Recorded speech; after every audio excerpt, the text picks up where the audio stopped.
Hey guys, what is going on? It is Digger here today, and today I'm going to be sharing with you 5 tips to improve at Battlefront 2.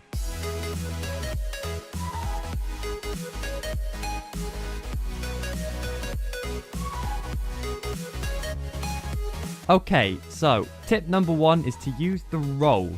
Now, the roll has saved me so many times simply because it allows me to get out of the way. If I see a large group of opposition around a corner, I'm going to use the roll to go back and then retreat, try and find a better position to then attack them from, or I'll just use it to get away from the gunfire. Sometimes I'll even use the roll in a gunfight to make myself more annoying to shoot and to also just try and get behind them. So yeah, overall the roll just helps you survive longer. It's so helpful. That is my first tip. Okay, so tip number 2 is to play with your team. Now what I mean by this is to move around the map with members of your team. Now this is definitely going to be randoms unless you're playing in a squad. It doesn't matter. If you run off by yourself, you're going to have nobody to back you up if you run into a squad of opponents. You're going to die if that happens. Whereas if you run with a team, you're going to have some backup there and you're all going to be shooting. It's going to be a shootout, sure, but you're going to have a much higher chance of survival. You could also be the backup for one of the teammates that you're playing with, and this could actually get you some more kills, you know? It's going to be better than running off on your own if you have a team. Now what you've also got to remember is that by running with teams, because you're probably going to die less, you're probably going to get more battle points as well. And that's actually going to allow you to get a hero faster if you're playing in Walker Assault, or if you're just playing in Blast or Strike, you're going to be able to use Enforcers a lot more because you're running with a team. On to tip number 3. This is to use your abilities. There's no point saving them up for a certain situation that might not even happen. Your abilities are there for you to utilize rather than ignore, so don't be frigid with them, alright? If you start using your star cards in conjunction with the roll, for example the Vanguard, then you're much more likely to survive a lot longer. That being said, you don't want to overuse them, so if you have a heavy sentry, you don't want to use it when there's an opponent about 5 feet from where you're standing. By the time you've got it out, you're gonna be dead. There's an area between too much and too little, and that's where you need to be. When you use your abilities, don't use them too much, don't use them too little, use them right. It's gonna take a bit of trial and error to get that balance right, but once you've got it, it's gonna be so helpful to your playing. So yeah. Okay, so tip number 4 is about your choice in star cards. Use the star cards that suit your playstyle. So if you want to get battle points as fast as you possibly can, then use the Bounty Hunter star card for the increased battle points. There is no point in equipping the Brawler card for the off chance that you might get into a punch up with somebody if you're more of a defensive player. If you're quite an aggressive player, then you're going to want to use Survivalist, the health regen delay card.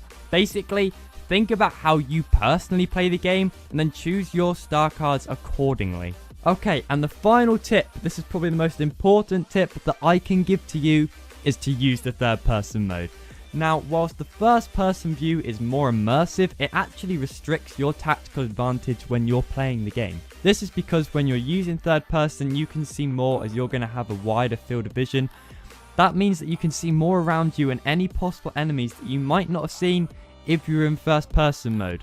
Now, the most common place you're going to see enemies like this is probably in the bottom right and left hand corners. You're not going to see anywhere behind you if you're using first person. If you're using third person, you're going to be able to see right down the side on your left or your right. That's just so helpful in getting a tactical advantage.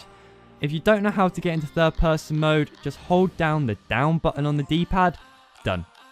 That's it. That's all you need to do.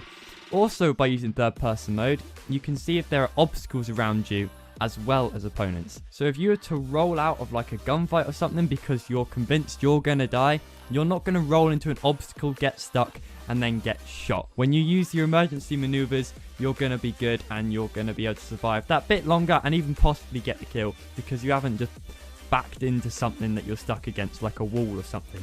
You know, you don't want to get stuck on the wall next to the door frame. So third person mode will just help you make sure that doesn't happen. Third person mode, again, can also be used to peek around corners. You can change your shoulder, so basically you can look over the right shoulder of your player or the left shoulder. You just have to tap the down button on the D-pad rather than hold it, and this will just swap your shoulder. It's so helpful when peeking around corners because you're going to know if you're going to run into enemies, and you're just going to have a slightly longer time to react if you do see a big group of enemies behind that corner, which will again lead to less deaths and more time to get kills and to push forward on that objective. So guys, I hope that these 5 tips will help improve your playing in Star Wars Battlefront 2.